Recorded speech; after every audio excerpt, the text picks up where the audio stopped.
Se kumpi tietää paremmin, miltä puuilon tuotteet kuulostaa, saa pitää ne. Imuri! Ufa. Avaruusalus. Danforsin akkulehtipuhallin. Voi Tietysti. Toi on rautaa. Peltiä. Se on varmaan kattopeltiä.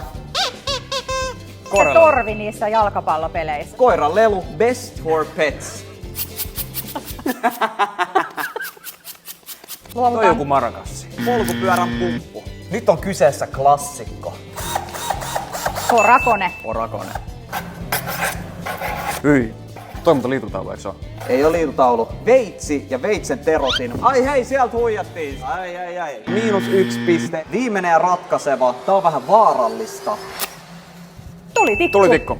Voittaja oli tänään Pia. Kuinka monta tuotetta sä olisit arvannut äänen perusteella? Kommentoi tohon alas. Tää kaikki on sun.